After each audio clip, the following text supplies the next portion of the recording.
그런즉 유대인의 나음이 무엇이며 할례의 유익이 무엇이냐. 범사에 많으니 우선은 그들이 하나님의 말씀을 맡았음이니라. 어떤 자들이 믿지 아니하였으면 어찌하리요. 그 믿지 아니함이 하나님의 믿부심을 패하겠느냐. 그럴 수 없느니라. 사람은 다 거짓되되 오직 하나님은 참되시다 할지어다. 기록된 바 주께서 주의 말씀에 의롭다함을 얻으시고 판단받으실 때에 이기려 하심이라 함과 같으니라. 그러나 우리 불의가 하나님의 의를 드러나게 하면 무슨 말하리요. 내가 사람의 말 하는 대로 말하노니 진노를 내리시는 하나님이 불의하시냐. 결코 그렇지 아니하니라. 만일 그러하면 하나님께서 어찌 세상을 심판하시리요. 그러나 나의 거짓말로 하나님의 참되심이 더 풍성하여 그의 영광이 되었다면 어찌 내가 죄인처럼 심판을 받으리요. 또는 그러면 선을 이루게 하여 악을 행하자 하지 않겠느냐. 어떤 이들이 이렇게 비방하여 우리가 이런 말을 한다고 하니 그들은 정죄받는 것이 마땅하니라. 아멘. 로마서를 우리가 계속해서 공부하고 있는데 로마서를 열어가는 열쇠들을 여러분들이 기억하는 것은 매우 중요합니다. 왜 바울이 로마서를 기록했을까?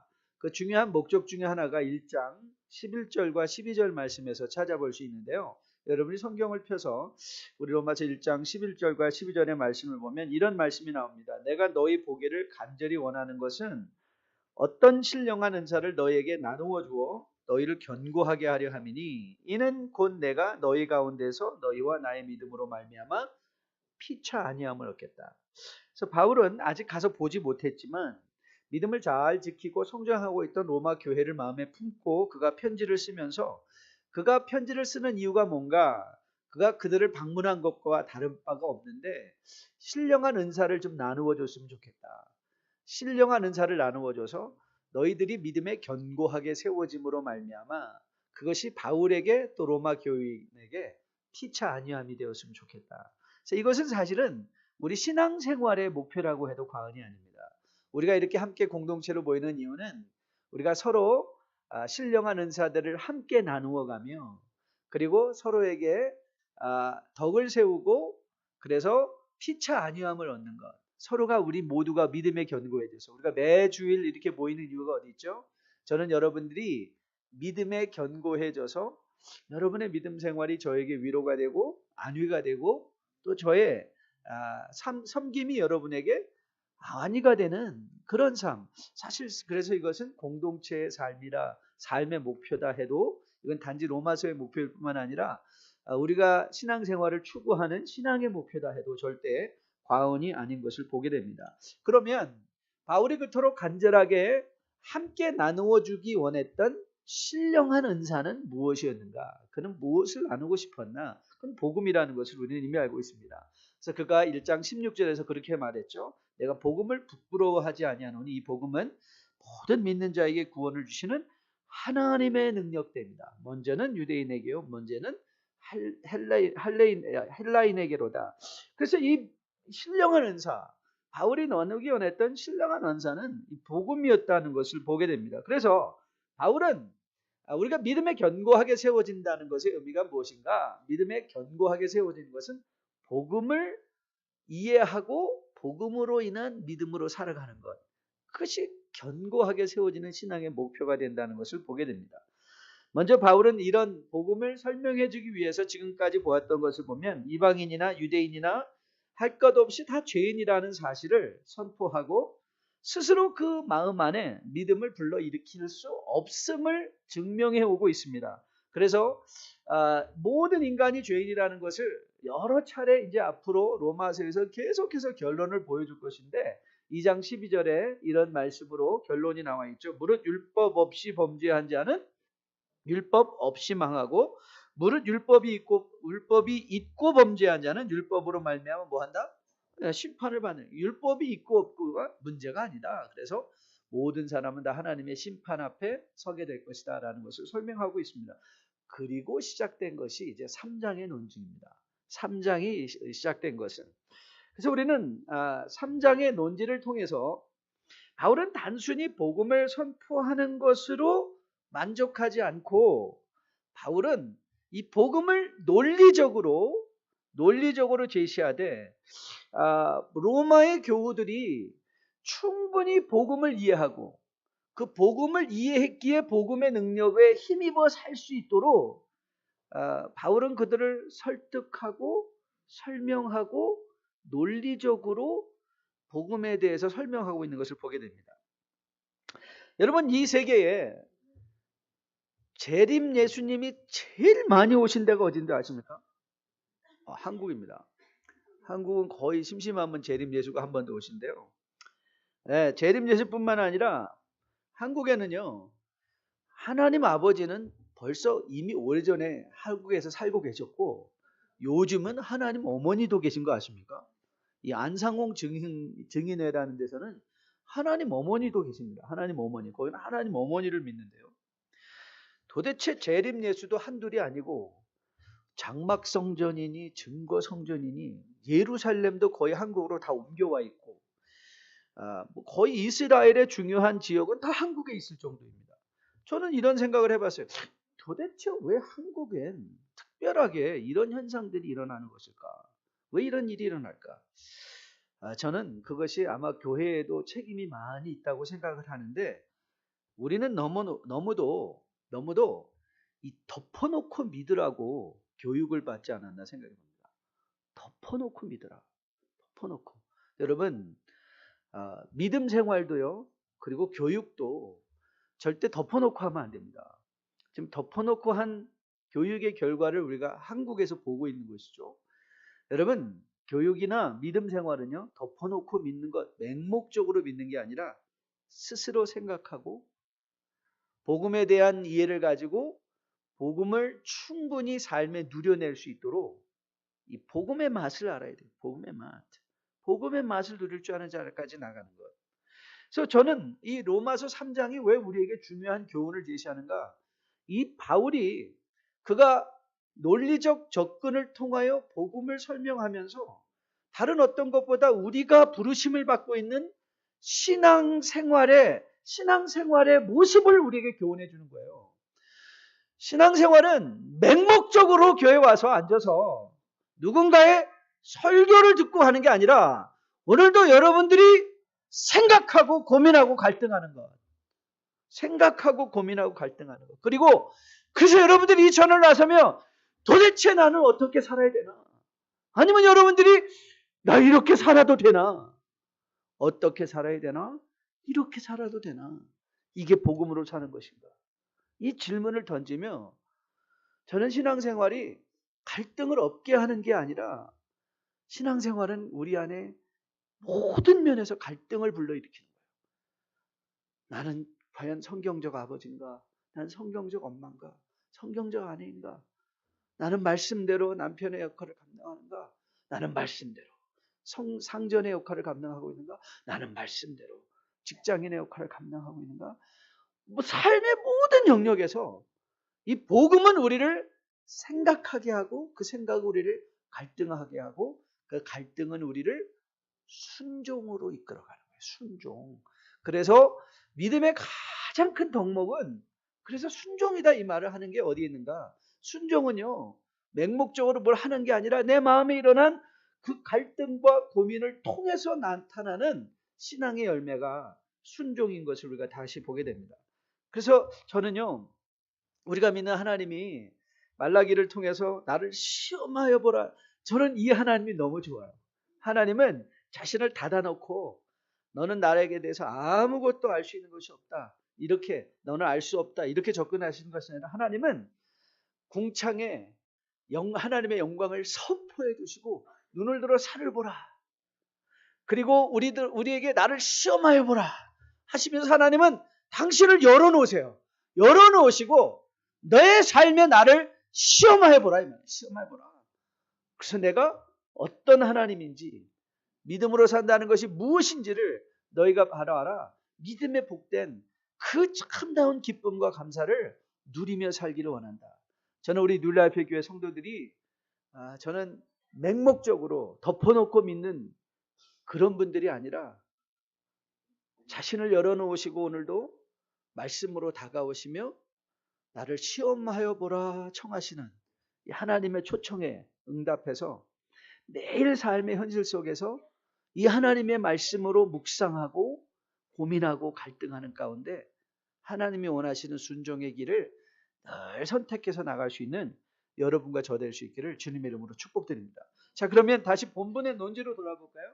우리는 본문에서 아니 그러면 이렇게 망하시게 할 유대인이라면 뭐로 번거롭게 그들을 선택해서 지금까지 오게 하셨는가의 문제를 우리가 다루고 있었던 것을 보게 돼요. 충분히 바울의 가르침을 잘 이해하지. 율법이 있으나 없으나 이거 아무 상관없다. 그럼 율법은 왜 좋냐? 이 말을 하는 거죠. 율법은 왜 좋냐?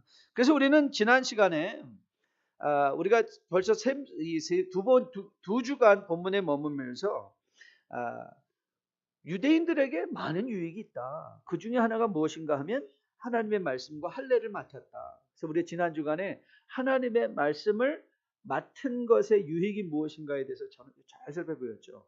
하나님의 말씀의 유익을 맡은 것은 그 말씀이 우리의 삶에 녹아들었을 때에 진정한 가치와 그 유익을 누릴 수 있는 것이다. 단순히 말씀을 가진 것으로만 우리가 그것을 축복이라 할 수 없다라는 사실을 살펴보며 그러나 말씀이 얼마나 중요한 믿음의 통로가 되는가에 대해서 우리가 지난주 자세히 살펴보았습니다. 아울러 바울이 오늘 본문에서 사실은 네 가지의 질문을 던지고 있는 것을 보게 됩니다. 네 가지.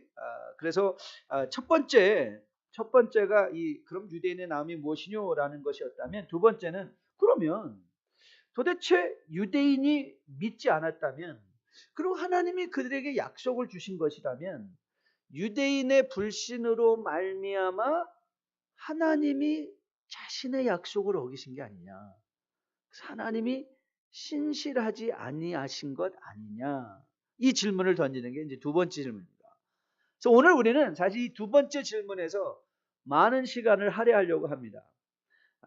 그리고 세 번째 질문을 보면 5절 6절인데 그러면 유대인의 불신으로 말미암아 하나님의 공의가 드러났단 말입니다.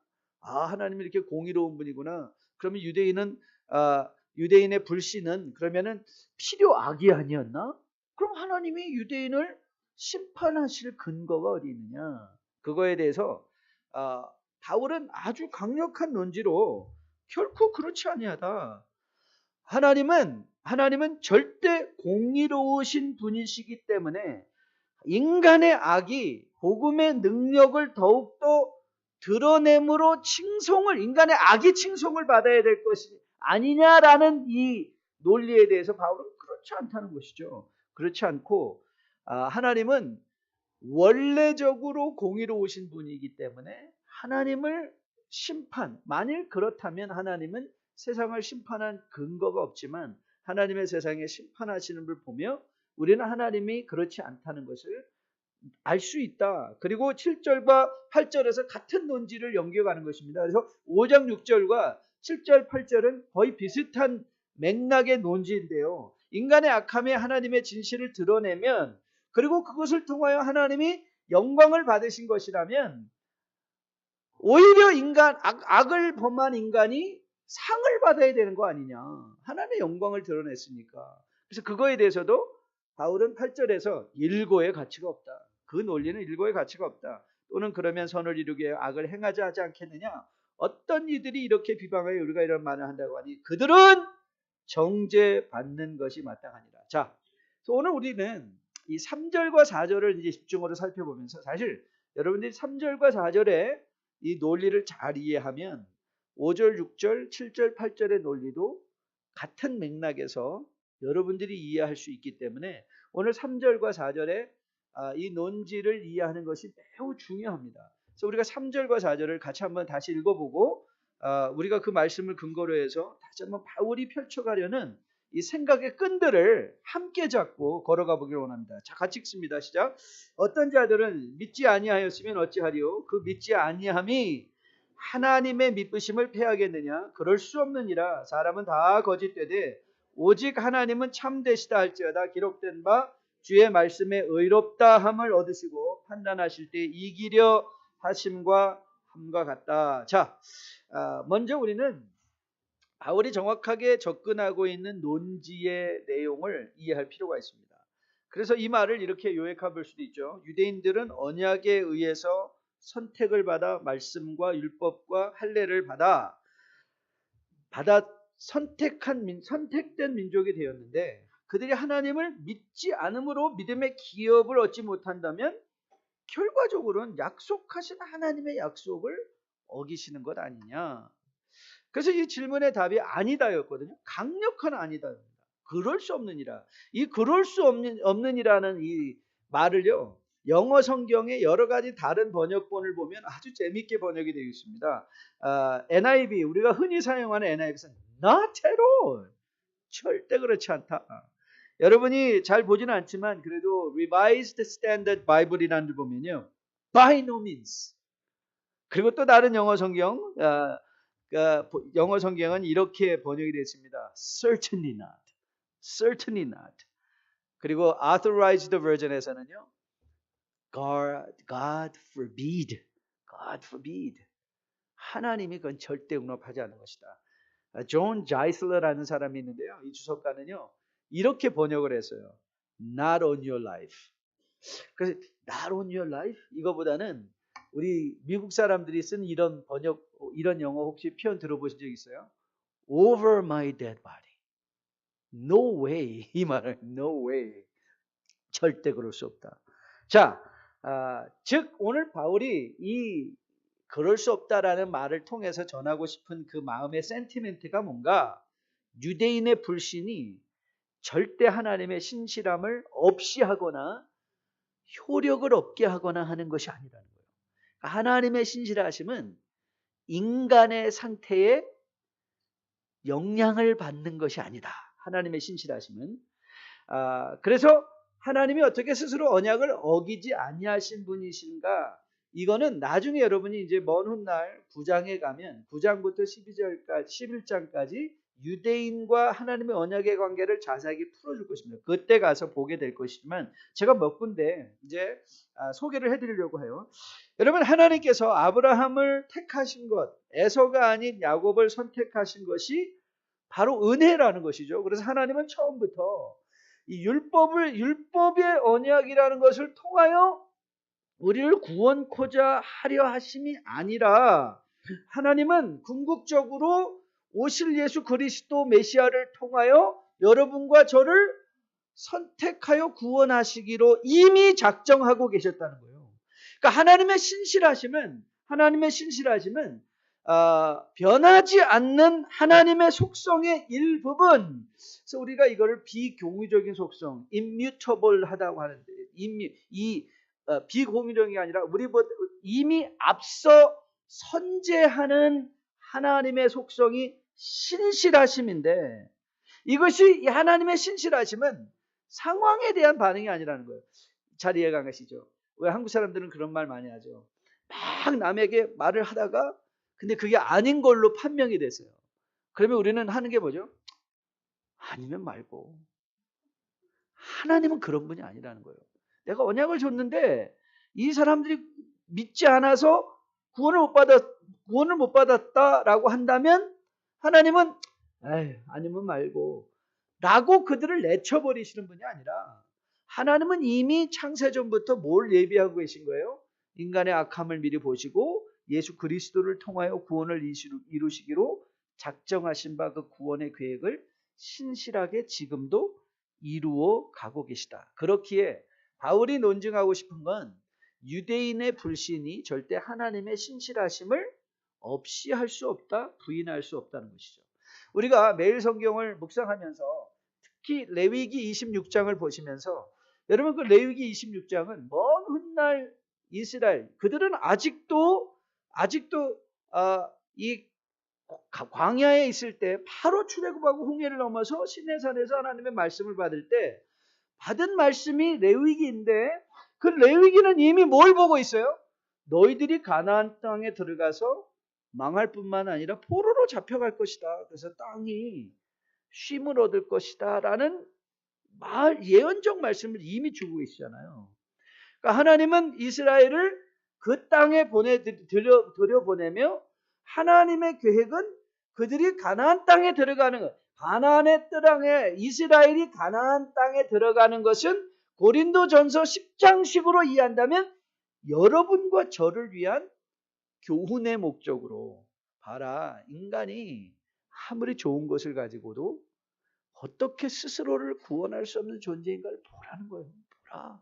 그렇게 우리가 얼마나 은혜가 필요한 자이고 우리의 구원에 있어서 하나님의 은혜가 필요한가. 하나님의 은혜가 필요한가. 그것을 우리에게 설명해 주시고 원하는 것이죠. 그래서 로마서 9장을 제가 몇 구절만 소개해 드릴게요. 한번 들어보세요. 로마 9장에서 이런 논리를 바울이 펼쳐갑니다. 그들은 이스라엘 사람이라 그들에게는 양자됨과 영광과 언약들과 율법을 세우신 것과 예배의 약속들이 있었고 조상들도 그들의 것이 육신으로 하면 그리스도가 그들에게서 나셨으니 하면서 7절에서 그런데 이런 말합니다. 또한 아브라함의 씨가 다 그의 자녀가 아니라 오직 이삭으로부터 난 자야 내 씨라 불리리라 하셨나니 하면서 이미 은혜의 하나님의 신실하신 역사가 아브라함부터 시작해서 계속 우리에게 진행되고 있다. 그러면서 21장에서 이렇게 말씀합니다. 토기장이가 진흙 한 덩이로 하나는 귀 있을 그릇을 하나는 천 있을 그릇을 만들 교난이 없느냐. 만일 하나님이 그의 진노를 보이시고 그의 능력을 알게 하고자 하사 멸하기로 준비된 진노의 그릇을 오래 참음으로 관용하시고 또한 영광 받기로 예비하신 바 궁일의 그릇에 대하여 그 영광의 풍성함을 알게 하고자 하실지라도 무슨 말을 하리요. 그 유대인 가운데 비록 믿지 않는 사람들이 얼마 나와서 그것이 진노에 관한 하나님의 역사하심이었다면 그것 또한 우리가 하나님의 택하심에 전능하심에 무슨 말을 하리요 라고 접근하고 있는 것이죠. 오늘 바울이 본문에서 구약의 성경을 두 군데를 인용하고 있는데 한 군데는 시편 116편 11절 말씀 사람은 다 거짓되되 오직 하나님은 참되다. 하나님은 당신의 신실하심에 결단코 변하지 않는 신실한 사람들은 다 거짓말 사람들이 어떤 논리를 갖고 하나님을 비하한다 할지라도 하나님은 신실하신 분이다라는 것을 선포한 것이 시편 116편 말씀이라면 오늘 바울이 또 인용하는 것이 시편 51편 4절 말씀인데요. 시편 51편 4절 시편 51편은 여러분이 너무 잘 알고 있는 바울이 밧세바를 범한 후에 회개하며 하나님께 올려드린 회개의 시 아닙니까? 거기서 4절을 보면 내가 주께만 범죄하여 주의 목전에 악을 행하여 싸우니 주께서 말씀하실 때에 의로우시다 하고 주께서 심판하실 때 순전하시다라는 말에 하반부만 그냥 갖다 인용을 했어요.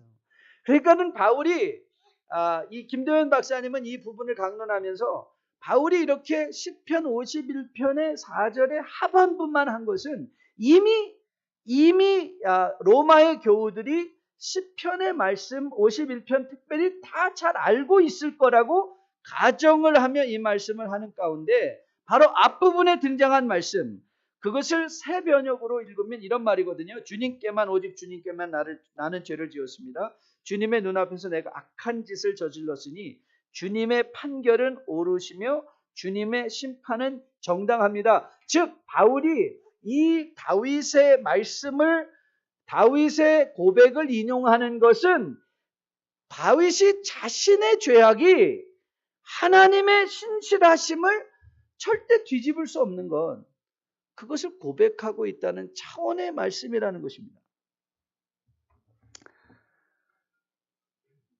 지금 복잡하다고 목사님 이거 너무 복잡합니다.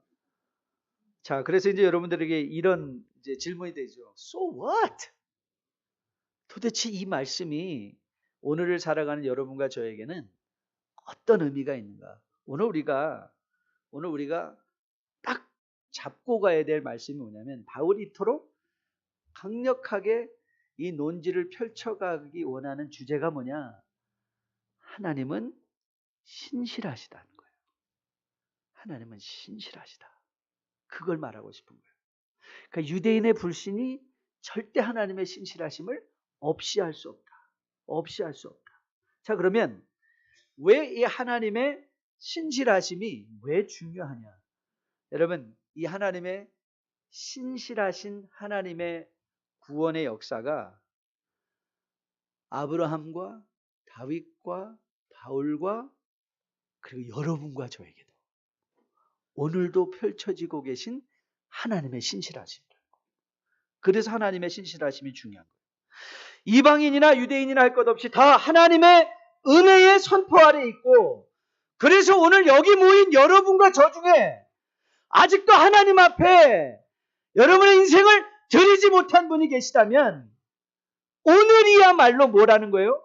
이 신실하신 하나님 앞에 나와야만 하는 바로 그때라는 거예요. 그래서 로마서 13장에서 바울이 이렇게 말을 합니다. 또한 너희가 이 시기를 알거니와 자다가 깰 때가 벌어되었으니 이는 이제 우리의 구원이 처음 믿을 때보다 가까워졌다.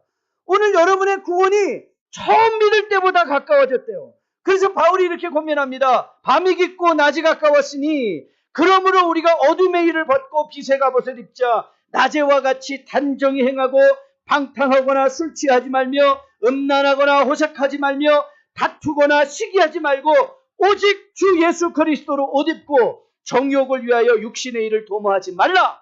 이 하나님의 신실하심이 여러분과 저에게 요청하는 삶의 내용이 무엇인가? 자대가 깰 때라.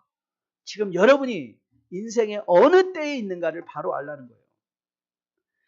바로 로마서의 13장의 권면은 단지 로마의 교우들을 위한 것이 아니라 오늘을 살아가는 여러분과 저, 이 하나님의 신실하심의 요청, the demand of God's faithfulness from our lives, 우리 인생을 통하여 요청하시는 하나님의 신실하심의 의미를 깨달아요. 이 하나님의 신실하심. 제가 지난 주간에 이 조기 은퇴하시고 자신의 전문적 지식인 자기의 직업이었던 뱅킹을 가지고요, 이 비즈니스 애즈 미션이라는 기체 아래 세계를 무대로 일하고 계신 한 장로님을 만날 기회가 있었습니다.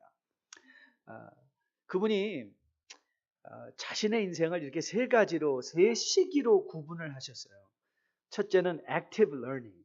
처음 30년 동안 30살까지는 자기는 active learning, 배움에 기울였다는 거예요. 뭐 30살에 성공하고 그러는 게 아니라 배워야겠다. 모든 영역에서 배우고 그 다음에 30년을 이렇게 표현하셨습니다. active living. 자녀들을 키우고 직장을 섬기며 30년 동안 열심히 일하고 그 다음에 자기가 들어가 있는 마지막 30년을 이렇게 표현하셨어요. active legacy building. legacy building. 인생의 의미를, 인생의 아름다운 족적을 남기는 삶으로 살고 있다 말씀하시면서 자기는 이제 인생의 마지막 30년 active legacy building의 period에 들어가 있다. 거기에 목적은 이제는 돈을 벌거나 자녀들을 양육하거나 이런 액티브한 리빙이 아니라 하나님 나라에 의미 있는 삶을 사는 것이다. 하나님 나라에 의미 있는 삶. 저는 그분의 말씀을 듣면서 제 가슴이 굉장히 뛰는 걸 느꼈어요. 그렇지. 내 인생도 30년 액티브하게 배우고 30년 저는 액티브 리빙 앤 미니스트리가 동시에 액티브하게 미니스트리하고 그 다음에 이제 제가 제 인생에 이제 작년을 넘어가면서 어떻게 이제 60을 바라보면서 그 이후의 삶은 나는 어떻게 의미 있게 족적을 남겨야 될까? 저는 이게 인생의 때라고 생각을 했어요. 인생의 때. 인생의 때.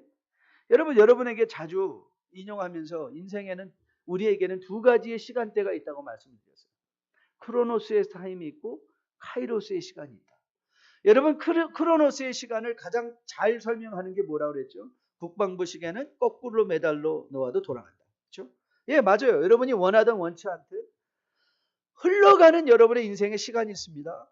우리가 지난주가 벌써 흘러서 이번 주가 되고 이번 주는 또 지난주가 되어 다음 주가 올 것입니다. 그건 여러분들이 막을 수도 없고 잡을 수도 없고 이건 흘러가는 크로노스의 시간입니다. 그러나 그 크로노스의 시간 안에 하나님이 역사하시는 카이로스의 수직적인 시간, 기회의 시간이 있다고 말했어요.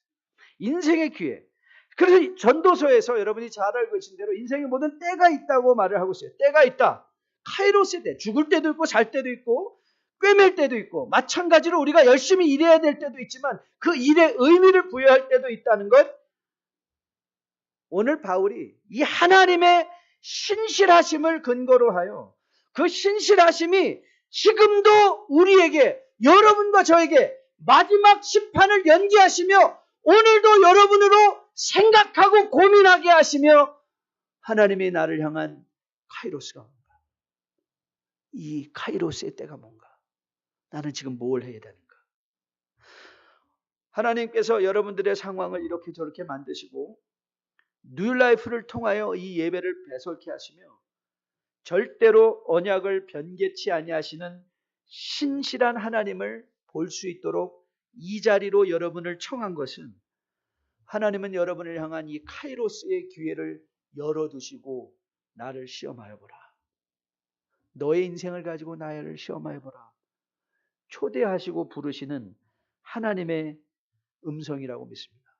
저는 여러분이 이 인생의 때를 온전하게 주님 앞에 다시 한번 깨달을 수 있는 여러분과 저 될 수 있기를 주님의 이름으로 축복드립니다.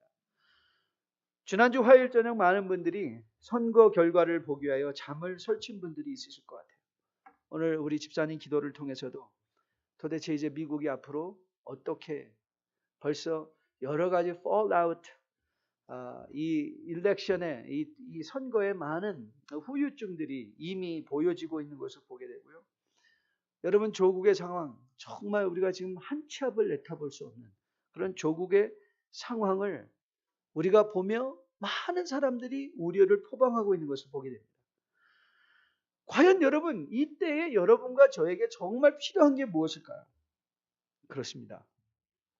당신의 계획을 절대 변하지 아니하시고 인간의 상태에 따라 당신을 변개치 아니하시며 신실하심으로 당신의 뜻을 이루어 가시는 이 하나님. 이 하나님이야말로 여러분과 저의 자신감이요. 우리가 믿고 의지해야 할 유일한 하나님인 것으로 믿습니다.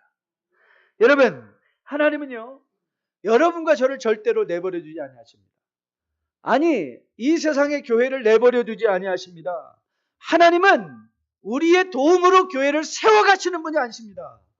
하나님은 이 교회를 통하여 여러분과 저, 여러분의 인생의 모든 것을 합력하여 선을 이루어 가시며 하나님의 카이로스의 의미를 깨닫게 하여 여러분이 영원의 의미 있는 삶을 살게 하시려고 오늘도 우리를 불러주신 이 하나님.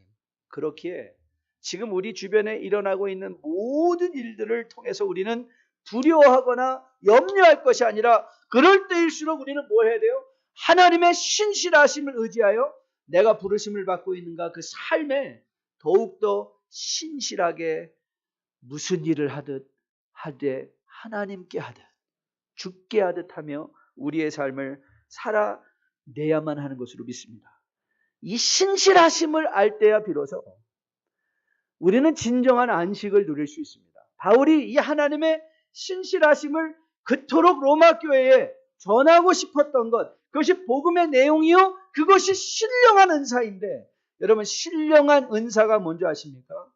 바로 하나님의 신실하심을 알기에 놀라거나 요동하지 않거나 나의 삶에서 지나치게 절망하지 않고 누릴 수 있는 안식. 이것이 바로 하나님의 신실하심을 믿고 의지하는 자에게 주어지는 신령한 은사라는 거예요. 이 신령한 은사를 알 때야 우리의 믿음이 견고하게 세워져서 흔들리지 않는다는 것이죠. 지난 NLMA 모임에 캄보디아 국제학교 재정의 중심 축을 맡고 계신 이 중국인 의사가 참여하셨습니다. 저는 이분을 볼 때마다 참 인생에 많은 도전을 받습니다. 그분은 최근에 또 알케리아의 큰 프랙티스 빌딩을 아주 큰 데로 옮기셔서 프랙티스를 더 크게 넓히셨고요. 소위 세상적인 말로 하면 정말 돈을 긁어 모으시는 분이시라고 합니다. 그 아래 의사들도 거의 하나의 병원처럼 큰 프랙티스를 운영하시는데요. 그런데 그분의 외모를 보면 너무 소박하기 그지없습니다. 정말 그냥 이렇게 길거리에서 만나면 그냥 청소부 아저씨 같아요. 싸구려 운동화, 싸구려 옷. 그분의 모든 외모를 돌아봐도 브랜드라고 하는 것은 전혀 걸쳐 있지 않습니다. 그분은 자신의 프랙티스와 더불어 자슈아 인터내셔널 미션, GIM이라는 이 선교 기관을 세워두셨어요. 그래서 병원의 수익의 큰 부분을 세계 선교에 다시 투자하고 있고, 그 중에 한 부분이 이제 에스더 선교사님을 통하여 지금 세워지고 있는 캄보디아 국제학교입니다. 우리 에스더 선교사님도 사실 이 자슈아 인터내셔널 미션을 통해서 UCLA에서 너싱 프랙티셔너를 공부할 때 그 프랙티스에서 인턴도 하시고, 또 이 의사께서 이 에스더 선교사님과 너무 동역하기를 원하셔서 그분을 계속해서 지금도 후원하고 계신 것을 보게 됩니다. 저는 그런 생각이 들어요. 아니 어떻게 이런 삶을 살 수 있을까? 저는 그분을 보면 그런 질문이 들어요. 아니 이 사람은 어떻게 이런 삶을 살 수 있을까? 그랬더니 그분이 이렇게 말씀해요. 자기가 의사가 된 것은 홍콩에서 선교사들이 세운 학교를 통해서 자기가 의사가 되어서 이렇게 지금 잘 살 수 있게 되었다. 그러면서 자기도 누군가에게 그런 일을 하고 싶다라고 하면서 학교를 세워가시는 거예요. 학교를 세워가며 그 학교에, 저는 그 학교의 내부 사정을 잘 알고 있으니까 그분의 이름이 올라가 있는 데는 한 군데도 없습니다. 물론 이 미주 지역의 이사장을 맡고 있지만 그 무슨 프로퍼티의 오너십이나 뭐 이런 거에 이분의 이름이 전혀 올라가 있는 데는 전혀 없습니다. 그분은 자신이 가진 것을 가지고 이제는 active legacy 빌딩을 하고 있는 거예요. 그는 자기가 지금 부르심을 받고 있는 시간이 하나님의 카이로스의 때인 것, 하나님의 신실하심의 열매인 것을 고백하고, 그가 기꺼이 자기가 받은 것을 돌려드릴 수 있는 마음의 안식과 여유가 있는 거예요. 마음의 안식과 여유. 여러분, 이 마음의 안식과 여유는 어디서부터 온 줄 아십니까? 여러분, 누가 마음의 여유가 있다고요? 돈이 많은 사람이 여유가 있는 것 같습니까? 아닙니다. 저는 돈이 많이 있으면서도 매일매일 불안하게 인색하게 살아가는 사람들을 너무 많이 봤습니다. 돈이 우리를 여유롭게 하는 것 아닙니다. 돈이 우리를 쉬게 하는 것 아닙니다. 아니, 오히려 돈 많은 사람들은 하루아침에 맨날 신문 보면서 내 오늘 증권이 올라갔나, 내려갔나, 그거에 눈이 벌게서 잠이 자지 못하는 분들도 많이 봤습니다. 여러분, 이 변화되는 세상 속에서 우리를 쉬게 하는 쉼의 이유가 뭔지 아십니까? 하나님입니다. 변하지 않는 하나님. 절대로 변개치 아니하신 하나님. 그래서 세상은 이렇게 우리를 유혹합니다. 노세 젊어서 노세. 그렇죠? 늙어지면 못 노나니. 그래서 자꾸 놀라고 합니다. 내가 번 것 내 마음대로 쓰라고 합니다. 내가 주인이다. 그러나 여러분, 우리가 우리의 인생의 중심을 하나님께 딱 내어드릴 수 있는 이 안식과 자유는 어디서 옵니까? 신실하신 하나님. 인간의 상태에 따라서 자신을 변하지 아니하시고 창세전부터 계획하신 하나님의 계획을 온전히 이루어 가시는 이 하나님. 저는 여러분과 저가 이 하나님께 여러분들의 인생을 맡겨드리고 그 하나님으로부터 오는 교훈을 통하여 여러분들의 인생이 보람있게 가치 있게 살아낼 수 있게 되기를 주님의 이름으로 축복드립니다. 여러분, 다음 주를 기대하십시오. 다음 주에 하나님의 신실하심에, 우리 땡스기빙 메시지를 제가 지금 계속해서 공부하고 있는데, 이 땡스기빙 메시지에 왜 우리가 감사해야 되는가의 이유들을 여러분과 함께 나누려고 하는데요. 그때 진정 하나님이 우리에게 주신 일의 의미가 무엇인가를 깨닫게 될 때 여러분들은 진정한 안식을 누리게 될 거예요. 이 하나님의 신실하심의 근거에서 여러분들의 인생을 위험부담할 수 있는, 의미 있는 일에 위험부담할 수 있는 자리까지 여러분이 반드시 서게 될 수 있을 것으로 믿습니다. 혼란한 세상 속에서 마음 둘 곳 없고 주변을 돌아보면 두려워지기 십상인 것이 우리 인생입니다. 하지만 어제도 오늘도 신실하심으로 인간의 불신에 영향을 받지 아니하시고 당신의 구원의 계획을 이루어 가시는 이 하나님, 우리의 연약함에도 불구하고 우리의 불신에도 불구하고 정한 바 그 숫자에 선택된 백성들을 반드시 구원해 주시는 그 하나님, 그 하나님이 우리를 위하여 예수 그리스도를 보내주시고 오늘도 이 시간에 카이로스의 시간으로 여러분과 저를 초대하고 계십니다. 불안에 떨고 계신 분 계십니까? 혹시 여러분들 여러분의 인생을 그래 젊어서 놀아야지 라고 생각하며 자기 인생을 소비되어진 인생, life consumed spent 살아계신 분 안 계십니까? 아직도 세상이 두려워 모으고 가져야 되는 것으로 내가 두려움을 극복할 수 있다 생각하시는 분 계십니까? 아직도 건강해야, 아직도 내가 외모에 치중해야, 그래야 사람 앞에 대접받을 수 있다 생각하시는 분들 계십니까? 아닙니다.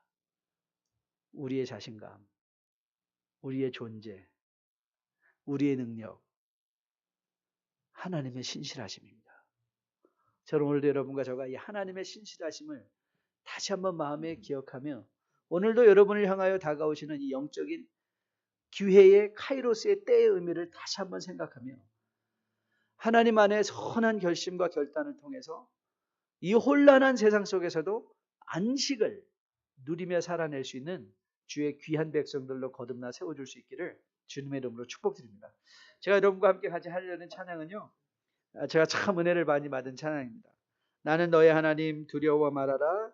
나는 너의 하나님 놀라지 말아라.